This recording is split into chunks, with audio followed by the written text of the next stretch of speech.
Hello students, let's solve some more examples. Find limit of square root of 1 plus 2x minus square root of 1 plus 3x upon x plus 2x square, where x is greater than 0. So in solution, let us consider fx as this given part, square root of 1 plus 2x minus square root of 1 plus 3x upon x plus 2x square.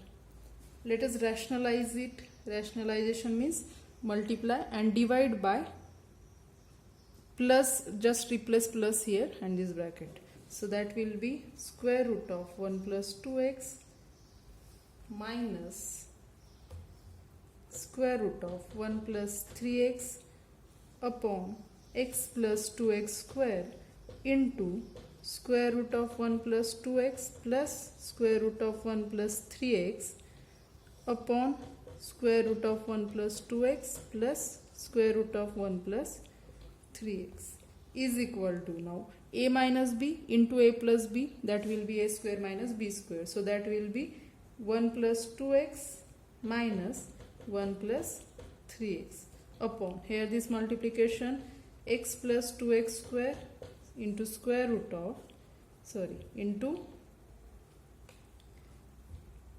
into square root of 1 plus 2x plus square root of 1 plus 3x. Okay, so that will be 1 will get cancelled, 2x minus 3x minus x upon, in this bracket you can take x common, so 1 plus 2x into square root of 1 plus 2x plus square root of 1 plus 3x. Okay, so our f of x will be, x will get cancelled, therefore f of x is equal to, what will be, minus 1 upon 1 plus 2x into square root of 1 plus 2x plus square root of 1 plus 3x. Now let us apply limit. By applying limit,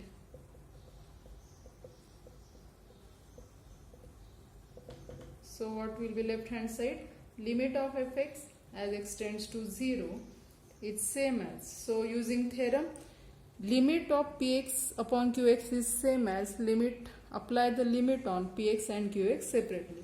So here we can write limit of minus 1 as x tends to 0 upon limit of, as x tends to 0, limit to 1 plus 2x square root of 1 plus 2x plus square root of 1 plus 3x. Okay, so after applying limit, it is constant, it will be as it is, upon, as x tends to 0, here will be 1, here will be in bracket square root of 1, that will be 1, here will be square root of 1, that is 1. So our answer is minus 1 upon 2. Okay, so limit of given function is minus 1 upon 2. Now let us see definitions of right hand and left hand limits.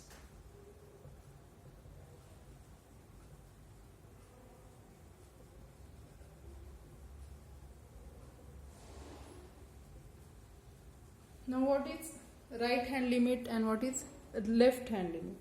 Now we have seen, we have taken limit fx as x tends to c, like this. X tends to c means here we have to consider that this point c is fixed, okay, and x is varying. X tends to c from left hand side or from right hand side. Okay, so x may be here, so it may come to c from this side, or x may be here, it may come to c from this side. Suppose it is c minus delta, this distance is c minus delta and this is c plus delta. Okay, now x is, if x is at this side, x tends to c from left hand side, then that will be left hand limit. X tends to c from right hand side, so that will be right hand limit. We denote it by minus sign and here we denote by plus sign. Okay, so here what, c is fixed and x is moving. So we can write, consider x and c as points on the real axis where c is fixed and x is moving. Okay, then x can approach c from right or from left.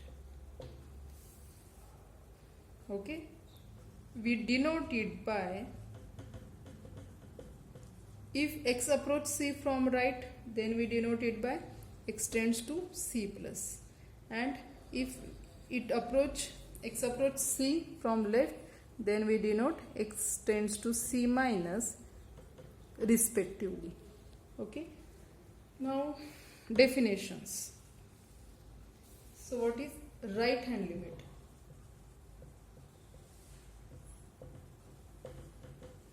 If for every epsilon greater than 0 there exists delta greater than 0 such that c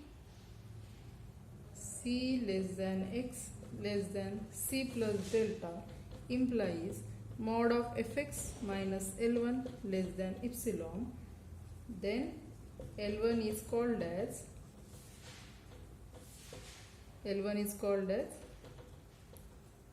right hand limit of fx.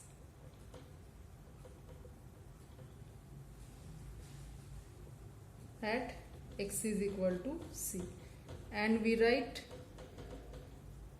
it as limit of fx as x tends to c plus is equal to L1. Okay, so what is right hand limit? For every epsilon greater than 0 there exists delta if x is between c to c plus delta, means x exists in this part c to c plus delta. This implies mod of fx minus L1 less than epsilon, means in this part L1 is called as right hand limit of fx at x is equal to c, and we write it as limit of fx as x tends to c plus is equal to L1. Now what about left hand limit? So left hand limit, if for every epsilon greater than 0 there exists delta greater than 0.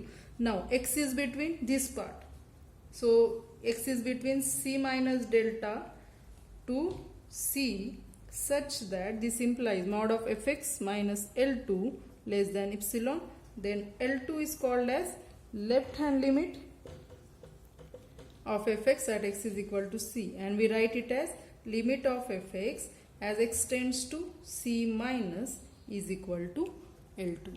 Okay, this is about definition of left hand limit and right hand limit.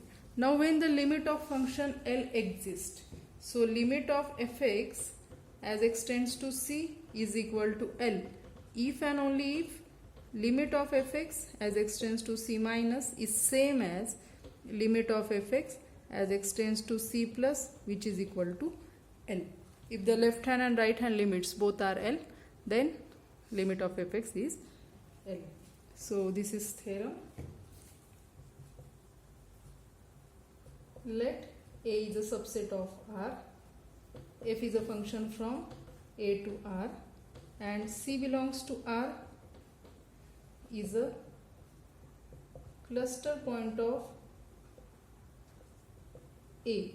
Okay, then limit of fx as x tends to c is equal to L if and only if limit of fx as x tends to c plus is same as limit of fx as x tends to c minus is equal to L. Okay, now let us solve some examples. Show that limit x tends to 0 minus of e raised to 1 upon x is equal to 0. So for that we have the inequality 0 less than t less than e raised to t. for t greater than 0. If t is greater than 0, then it is less than e raised to t. So let us replace, put t is equal to minus 1 upon x in above inequality. What we get then? Put t is equal to minus 1 upon x, then we get 0 less than minus 1 upon x less than e raised to minus 1 upon x. Okay, for x less than 0. Okay, so if we multiply by minus 1, if we multiply by minus sign, then what happen? Or we can shift these two, x here, e raised to minus 1 upon x here, so that will be what? 0 less than, let us shift this minus sign with x to this with minus sign, so 1 upon e raised to minus 1 upon x less than what? Less than minus x. Now here for x will be greater than 0. So what this implies? 0 less than e raised to 1 upon e raised to 1 minus 1 upon x means it is e raised to 1 upon x less than minus x. Now it is 0. What is limit of minus x as x tends to 0 minus? That is also 0. So by sandwich principle, limit of e raised to 1 upon x will be 0. So here limit of minus x as x tends to 0 minus is equal to 0. Therefore by sandwich principle,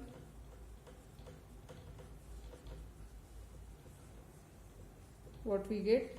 Limit of e raised to 1 upon x as x tends to 0 minus is equal to 0. Okay. Next example is evaluate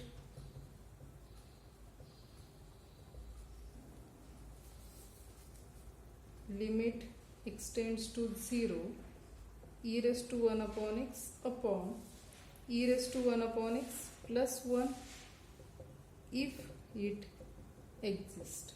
So first we will find left hand limit and right hand limit. If both are equal, then only we can say that limit of this function is exist. So what is right hand limit? Let limit x tends to 0 plus e raised to 1 upon x upon e raised to 1 upon x plus 1. It is same as limit x tends to 0 plus, let us divide, let us or take e raised to 1 upon x common here, that will cancel. So it will be 1 upon 1 plus 1 upon e raised to 1 upon x means that will be e raised to minus 1 upon x, and limit x tends to 0 plus of e raised to minus 1 upon x, that will be e raised to minus infinity. Okay, that means 1 upon infinity, and that is 0. So this limit is 1. Right hand side limit is 1. And what about left hand side? Limit x tends to 0 minus e raised to 1 upon x upon e raised to 1 upon x plus 1. So this value will be e raised to limit x tends to 0 minus e raised to 1 upon x means it is e raised to minus infinity, that is 1 upon infinity, means it is 0 upon 0 plus 1. So it is 0. Therefore here left hand side limit is not equal to right hand side limit. Therefore limit of this function is not exist. Here left hand limit is not equal to right hand limit. So limit of given function does not exist. Okay. Next example, evaluate limit of fx as x tends to 4 if it exists where fx is mod of x minus 4 upon x minus 4 if x is not equal to 4, and it is 0 if x is equal to 4. So in solution, so we will find left hand side limit and right hand side limit. Okay, now what is cluster point? Cluster point is 4, x tends to 4. Now x tends to 4 from this side or from this side. So to find right hand side limit, we will consider this part, means x is between 4 to this. Okay, means x will be greater than 4. Okay, to find right hand side limit. So if x is greater than 4, then what happen? Then x minus 4 will be greater than 0. So this implies mod of x minus 4 will equal to mod of x minus 4 will be x minus 4, using definition of absolute value. Okay, if a is positive, then mod a is equal to a if a is greater than 0. If it is negative, if a is less than 0, then its value is minus a, and it is 0 if a is equal to 0. Okay, this is definition of absolute value. So here x minus 4 is positive, so mod of x minus 4 is x minus 4. Okay, so and what about for right hand side? If x is less than 4, means that will be reverse to this, that will be left hand side limit. So here therefore we can write limit of fx as x tends to 4 plus is equal to limit x tends to 4 plus, so this mod of x minus 4 will be x minus 4 upon this x minus 4, that is limit x tends to 4 plus of 1. 1 is constant, so right hand side limit is 1. And if x is less than 4, then what happen? Then means it is for finding left hand side limit, then x minus 4 is less than 0. If x minus 4 is less than 0, then mod of x minus 4 will be minus of x minus 4 by definition of absolute value. Therefore limit of fx as x tends to 4 minus is equal to limit x tends to 4 minus, so mod of now x minus 4 is minus of x minus 4 upon this x minus 4, which is equal to minus 1. Means here right hand side limit is 1, left hand side limit is minus 1, both are not equal. Therefore we can say that limit of given function does not exist. Okay, so we will write here limit of fx as x tends to 4 plus is not equal to limit of fx as x tends to 4 minus. Therefore limit of fx as x tends to 4 does not exist. Okay,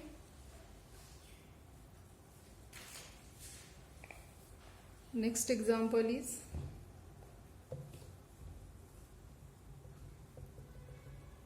find the left hand and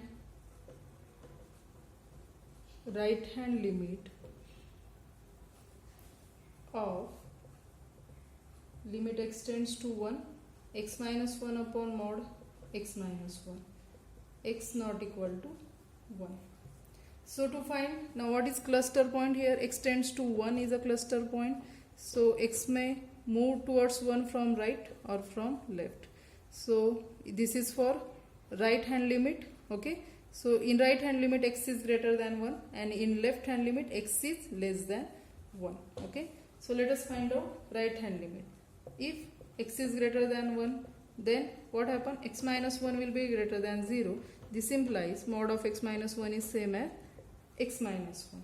Therefore limit of x tends to 1 plus right hand limit of f of x is equal to limit x tends to 1 plus, so mod x minus 1 it is as it is, and mod of x minus 1 is same as x minus 1, so we get 1 here. Okay, and if x is less than 1, then x minus 1 will be less than 0. This implies mod of x minus 1 is minus of x minus 1 by definition of absolute value. Therefore limit of f of x as x tends to 1 minus is equal to limit x tends to 1 minus f of x is x minus 1 as it is. Mod of x minus 1 is minus of x minus 1 in this case. So what we get? X minus 1 will get cancelled. We get minus 1 constant. Okay. So in this example, we just asked to find left hand limit and right hand limit. Okay. So we will end here for this example. Next example is solve the inequality f of x is equal to x cube minus 4x square minus 5x greater than 0. So in solution, first of all, what is f of x? X cube minus 4x square minus 5x. So we can take x common and the remaining factors will be x plus 1, x minus 5. Therefore, what we will do? F of x is equal to 0. We have to find out f of x greater than 0. So first of all, we will find, therefore, f of x is equal to 0 for which values? For x is equal to 0, x is equal to minus 1, and from this x is equal to 5. Therefore, we will consider intervals. Which intervals? Now points are 0, minus 1, 5. So we will consider intervals. So points are minus 1, 0, 5. Minus infinity to infinity. So we will consider intervals. First interval will be minus infinity to minus 1. Second interval will be minus 1 to 0. Third interval will be 0 to 5. And fourth interval will be 5 to infinity. And on this interval, we will check whether fx is greater than 0 or less than 0. So here, fx is less than 0 or greater than 0 on first interval, minus infinity to minus 1. Let us check it. So among these numbers, numbers from this interval, we can take any negative numbers. So let us take minus 2. If we replace minus 2 here, what we get? Minus 2 plus 1, minus 1, and minus 2, minus 5, minus 7. We get negative number, negative, multiplication negative. So fx is less than 0 on this interval. Okay. What about second interval? Minus 1 to 0. So you can check here, you can take here minus 0.5, you will get fx is greater than 0 on this interval. Next, on 0 to 5, on this interval, take the numbers only in between this. Okay. So in this interval, you will get that here you will get negative number and these two positive. So multiplication will be negative. So fx is less than 0. And for the last interval, which 5 to infinity, you can take any number between 5 to infinity. So you will get that all numbers are positive. So fx is greater than 0 on last interval. And what is asked to us? We want to find fx is greater than 0. So where it is greater? It is greater than for this and this, means on these two intervals. Okay. Therefore, solution of inequality is, so our solution set is this interval union this last interval. Therefore, the solution of the inequality is minus 1 to 0 union 5 to infinity. Okay. Next topic is infinite limits and limits at infinity. So let us see definitions. First definition. Let n be a positive number, however large. Okay. N is as large as possible. If we can find a number delta greater than 0 such that whenever 0 less than mod of x minus c less than delta, we have fx greater than n. Then we say that fx tends to infinity as x tends to c, and write it as limit of fx as x tends to c is equal to infinity. So what is infinity? What is limit when the limit of function is infinity? So n is as large as possible. If for any large n we can find delta, satisfying condition, if if the distance between x and c is less than delta, then fx is greater than n. We have selected n large as possible, and for that n we get fx greater than n. Then we say that fx tends to infinity as x tends to c, and we will write it as limit of fx as x tends to c is equal to infinity. Okay. Now when this will be minus infinity, that is another definition. Let n be a positive number, however large, if we can find a number delta greater than 0, such that whenever 0 less than mod of x minus c less than delta, what we have? We have what? Fx less than minus n. We have fx less than minus n. Means what? N is very large, then minus n will be very small, and for that small value we can find the fx which is again smaller than that. Then we say that fx tends to minus infinity as x tends to c, and we will write as limit of fx as x tends to c is equal to minus infinity. Okay. Then the third definition.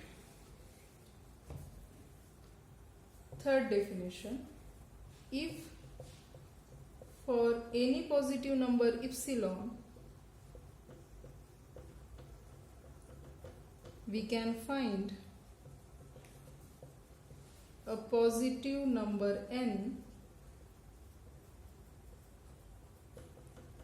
however large,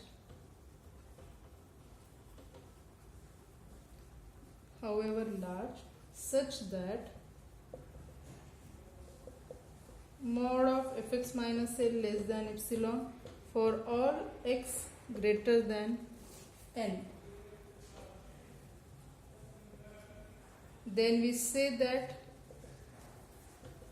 fx tends to L as x tends to infinity, and write it as limit of fx as x tends to infinity is equal to L.